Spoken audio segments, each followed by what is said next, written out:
the true shape of English grammar. We're going to look at English grammar, the truth about it, the way it is. It's not the way they usually tell us. And to do this, we're going to begin by looking at the big picture. We'll have a quick look at languages, what are languages, and we'll also look at the story of the English language, because all this is essential if we are going to understand the way English actually works. Well, as we know, all languages are really, we can argue that they're all dialects of one universal language. It's very interesting. Every language we've ever found, grammatically, they're all quite, they all share very similar things. But anyway, we are looking at English. And we see, they tell us it's an Indo-European language.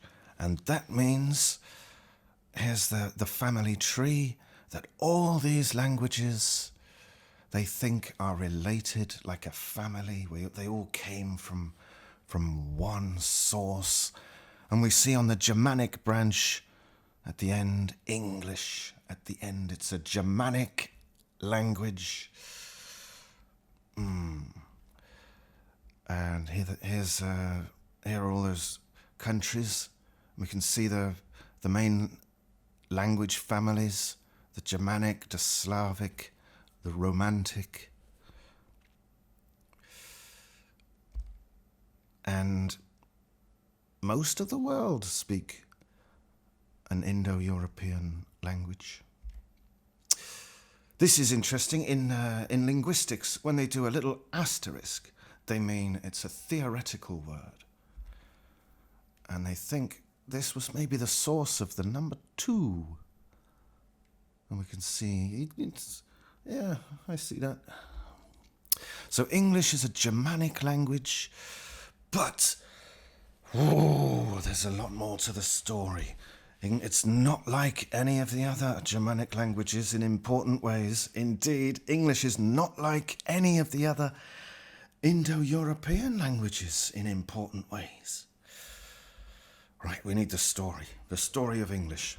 We're going right back in time before the English.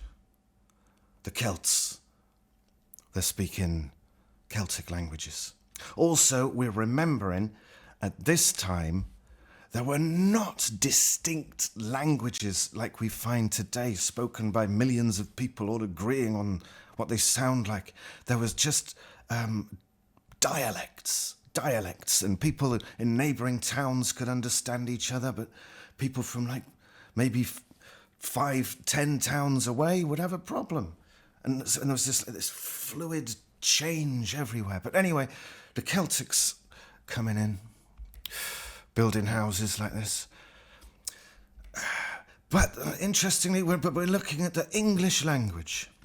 The Celtic influence on English. Basket. Basket is the only like fully alive Celtic word in English. And for sure that will be because back when the English came, everything was made of basket. There's just 2 words. The other word is daddy. Daddy, that's very nice, is also the Celtic word for father. Because English has got father, but they also use daddy. That's nice. Anyway, we're moving on. Whiskey, by the way, is another Celtic word. Whiskey means water. But anyway, we're moving on.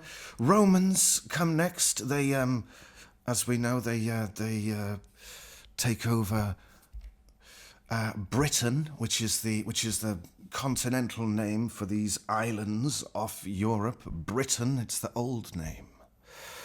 The Romans come, but again, this isn't the English language yet. All that the Romans did for the English language is their names, the Roman names: Albion, the Roman names survive. And some buildings. This is a Roman lighthouse. Hibernia is the Roman name for Scotland, the land of the winter. The Romans built these walls to keep the north, to keep the Celts from the north out, wild, dangerous Celts. And Wales, Romans call it Cambria. But anyway,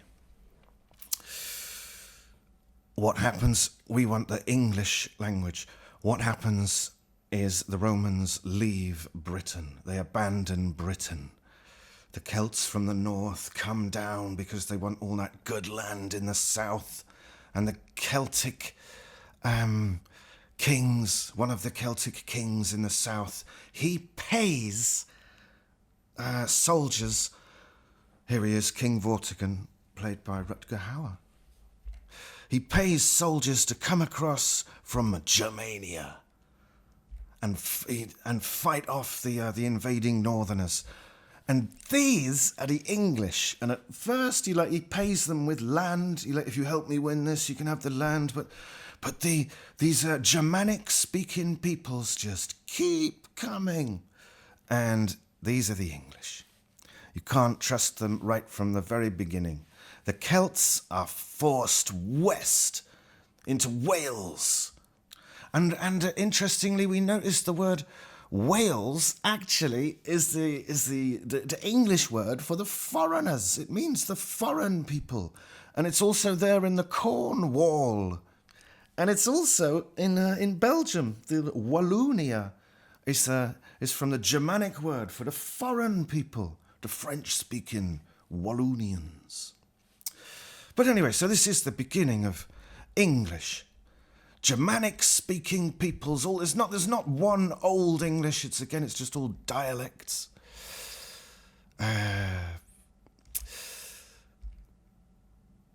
Well, Old English. They used the runic alphabet, which had a lot more vowels, so the English spelling with its many vowel sounds was probably better captured phonetically. Interesting thing, we call these Old English words, and we notice they are all pretty much totally still alive in modern English. Here we have the Lord's Prayer side by side, and if we know what we're looking at, it's interesting. We can still see this, but it is very different to modern English. For instance, modern English is so much more simple. We notice Old English, just like German, Latin, is very inflected. We have to worry about everything.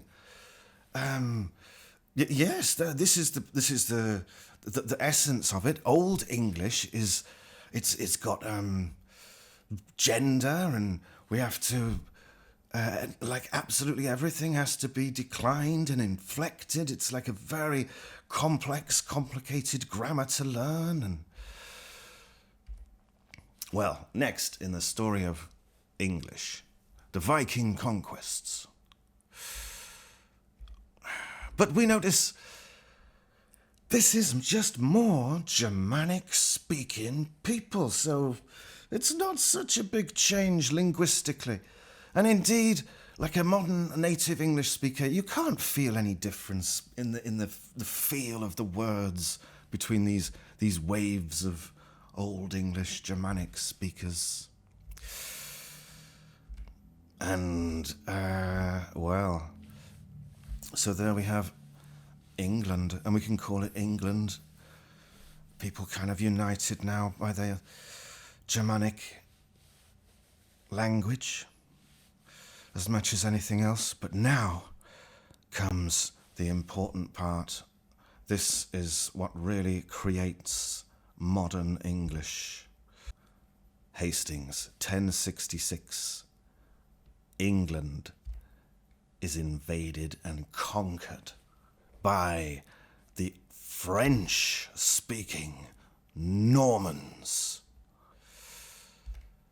There's the it's recorded on this tapestry. The English king is killed. The French-speaking king is now in charge of England. Here he is, William the Conqueror. A very strange thing. If you ask English people, William the Conqueror, good king or a bad king, they'll all say, he was a good king. William the Conqueror, yes, a good one. But the truth is, right, this was a terrible, terrible time for the English people. William the Conqueror came in and absolutely destroyed the existing culture.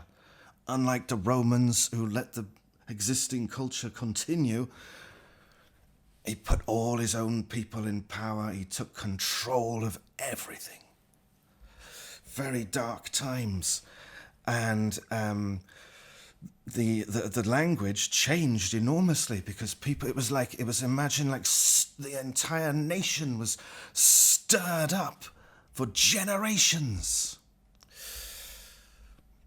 A lot of the English ran away east again, following the Celts into Wales. And Wales is consequently full of castles because it's the Norman French-speaking power asserting their dominance. Well, yes, this is a dark part of the story. They call this period after the Norman invasion, they call it Middle English. And there is no Middle English language. What we see is a change in the language over some hundreds of years. And the only explanation really for this change is that the culture was absolutely destroyed. It's absolute chaos. The interesting changes that happen, like gender disappears. So it must be so many different dialects disagreed about whether a table was male or female. The idea just disappeared in a few generations. Only like living animals are male and female. Also, the inflections all disappeared nearly totally. The grammar became very simple, and this must be because of the different dialects. They all just dropped their differences. And with this change in grammar, more possibilities opened up, and English acquires all the French words, so it gets like a nice dual vocabulary.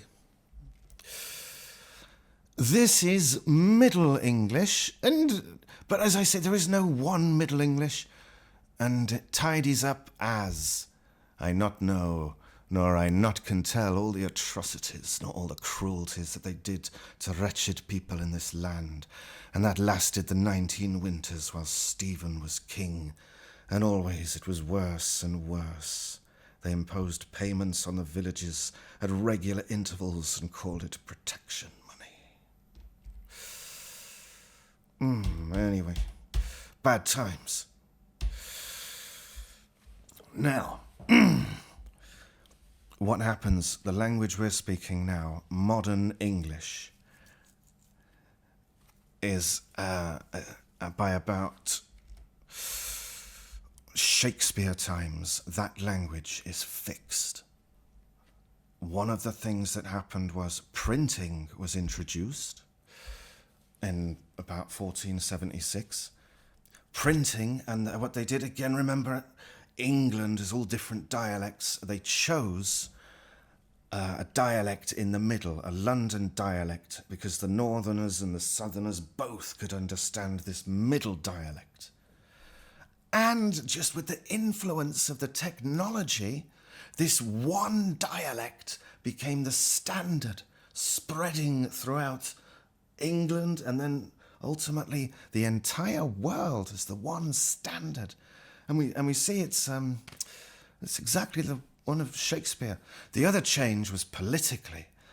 The government, who were all speaking French, finally had to speak the language of the people, and like English became also the official language of the government. But that's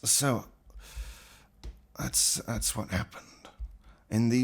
By the time we get here, we are speaking modern English. Now, here's part of the problem, okay? We have seen modern English. It's actually not really like... it's changed. It's changed from how it was when it was Old English. Now, a problem comes in the 1700s. For the first time, academics begin to describe the common language, the English language. And in the 1700s, they make the mistake of thinking all languages come from Latin because Latin is the language of God. And essentially, they impose the traditional Latin grammar onto English. And the problem is it doesn't really fit. For instance, articles, definite and indefinite articles, it doesn't really mean anything in English. We notice, it's described exactly as if it were Latin. And it's not. And this problem persists to this day, which is why, if you've ever done an English course, you see it's all about tenses, and because that's really important in Latin, but it's not a big part of English. And a lot of the explanations about the subjunctives and the future simples, they don't make sense. It's because they're really terms for talking about Latin grammar. So here we go. That was the story about language families and the history of English language. So here's the truth about modern English grammar. It's remarkable. We take any word. Now, in modern English, any word can be a noun. Let's have that one there. We're happy with that. A thing, a noun. That's a traditional term, but it's a good term. But this is the interesting thing. In English, every noun can be both countable, like I feel this one is in a box, one noun, two nouns, and uncountable, like this one is, and it feels more like a concept, noun, this is the way for all words in English. They will do this if the circumstances are right. Every word can also be a verb. Now, traditional grammar would tell us present simple. That's okay. But it's better we understand it's just the simple word. It's just the word being a verb. And this is all you get. Like, we can think of it present simple, past simple, or the word and the marked word, the distanced word. And that's all you get for the verb in English. We notice there is no future simple. It's not there. That's all we get. Slight addition. Grammatically, there's the thing about putting an S on third person singular. It's a strange thing. It's like a ghost of all the... It's one of the inflections that's still there. But it's not that interesting. Next. In traditional grammar, they'll call this the past participle. And that's okay. It's, I know it's... that's fine. Everyone's always just going to call it the past participle. That makes sense, I think, in Latin grammar. In English, remember, it's okay. Participle is a good name. It's a great name. It's not the verb, it's not the word, but it partakes of the word. It's a great name. It's not really a verb. And the other one, in traditional grammar, they'll call this the present participle or the gerund. They recognize these terms are not ideal. Sometimes they call it an ing form. Sometimes they call the other one an ed form. Now, the secret to understanding these is the yin and the yang. That's the truth about the participles. Just as we can see the yin and the yang in everything in the universe, we see it in words. And in English, it looks like the participles. There is an additional interesting thing to say about English grammar. What is a word? In this sentence, I get up at 9. Get up, well, I want to say it's 2 words, but it feels like it's just one thing. And this is described in a very clear way. We can think of elements and particles, and this is the real essence of the English language, the interplay of these things is where English lives. And so an element can be anything at all, but there are some strong elemental words like get, keep, go, do, make, put. These are, and a particle, usually they tell us these are prepositions, but it makes a lot more sense to call them particles.